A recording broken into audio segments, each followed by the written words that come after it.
Sometimes when we were younger, Isabel used to pretend that she was me. When she'd done something that she shouldn't have. She was actually caught shoplifting once in John Menzies, and she gave them my name. Can you imagine your own sister doing a thing like that? Oh, not just grabbing a handful of sherbet fountains and shoving them up your jumper, but actually being caught with sherbet all down you and then saying that she was me. A calculation involved in a thing like that. You see, I think she always meant to say that she was me if she got caught. 10 years old. Oh, that didn't press charges. The shop or the police. But they came to the school. The police did. And Mrs. Mackay called me up in front of everybody. I mean, can you imagine? Oh no, of course I didn't say anything. But I knew even then, if I turned down and I blamed Isabel, so I just stood there to be admonished. See, Isabel was always in trouble. Daddy and I were very worried about her. We used to talk about her. Oh, I would never normally talk about my sister like this to strangers. I don't like to reveal such things in public. When I speak, I do not speak lightly. So when I called my sister a stupid, selfish whore on the telephone the last time I spoke to her with Mummy's lawyer listening, I meant it. She is a stupid, selfish whore, and this man that she's met out there is an utter hound who will ruin her life. But that's all she deserves. But she should be thinking about other people too. It's other people she's hurting now as well. I was not play acting. Every word was torn from the root of feeling. But she just laughed, like always, down the line from Dubai, like always, thinking I'm like her, calculating, acting out my indignation, using it as a tool in the matter of Mummy's estate. She thinks my emotions like this are something that you can switch on and off for your convenience, like an actress, like a whore, like her.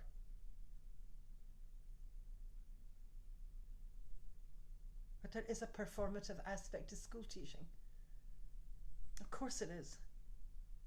Oh, but the subjects I teach, basic science and mathematics to secondary school pupils, are not theatrical.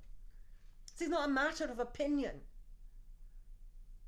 My opinion of their beauty does not alter the chemistry of phosphate bonds one little bit. The world is what it is in the end. I don't like to talk about myself. I don't always understand other people. See, I don't understand, for instance, why anybody thinks that there is anything resembling music in the works of Andrew Lloyd Webber. Oh, but I am prepared to accept that. I'm prepared to concede that there must be songs for people who don't like music. Just like there's literature for people who don't like reading, and theatre for people who don't like drama, art for people who don't like painting, television for people who don't like anything. No, I understand these things. And I forgive them. I am, on the whole, very positive on the subject of people, as long as you put them in context and remember that they stink. But I will not be underhand. Dishonesty is not something that I will contemplate. So when I tell you that my sister is a stupid, selfish whore and she's gone mental, I'm not being strategic. I'm telling you the simple truth.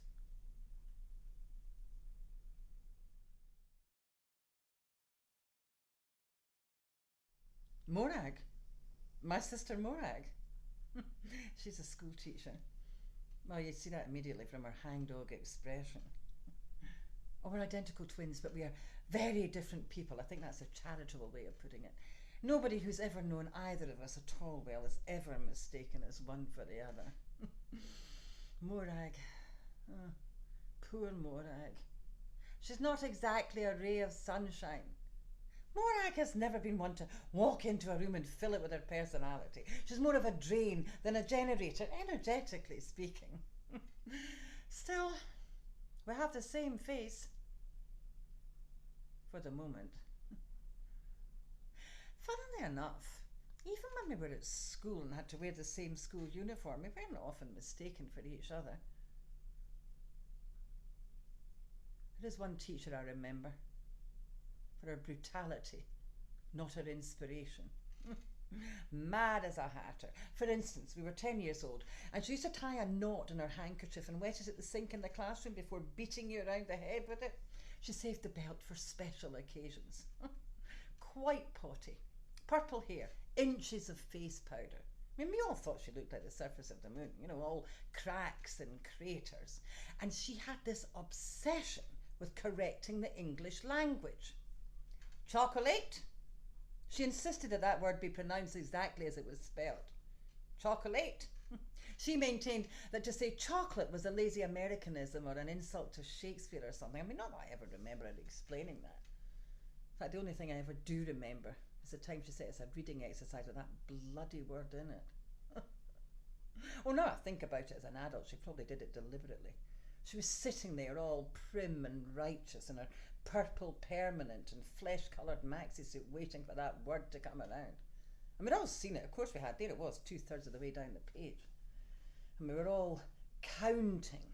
We had to read a sentence each, and I remember vividly counting all the heads beside me and in front of me and sighing with relief when I realised that that bloody word wasn't coming anywhere near me.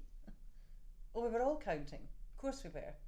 As if it was an exercise in arithmetic as well as received English pronunciation. The old bitch must have realised we were counting because she suddenly missed her own and I couldn't tell if it was going to be me or not. And I was sweating. Can you imagine? 10 years old in a sweat of physical fear because I couldn't tell anymore if it was going to be me or not. And now I could see that the word was coming, the sentence was coming, and it was going to be either Morag or me because we sat beside each other in her class. What was her bloody name? And the sentence was coming and it was going to be Morag's turn. But already Morag was Mrs. Mackay. That's it. Huh. Damn her. Bastards like that still in your head 50 years later. But you see, already Morag was very popular with teachers, well, adults in general.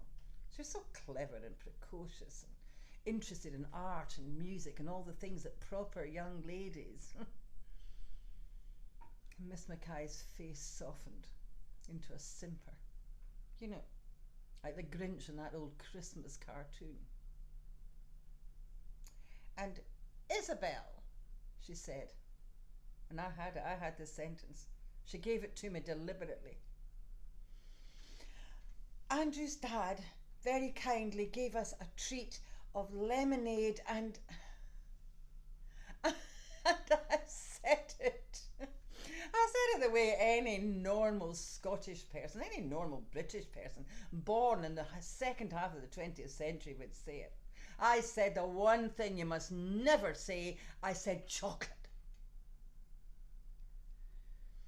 And she stood me up and she called me out to the front and she wrote the word on the blackboard. Chocolate. Do you see that, you wicked girl? And she rubbed it out of my face. She took hold of my hair and she rubbed the word out with my face so I would never forget. She took me by the hair and she rubbed the word out with my face. And I sat back down all tears and snotters and chalk. And Morag whispered, sorry.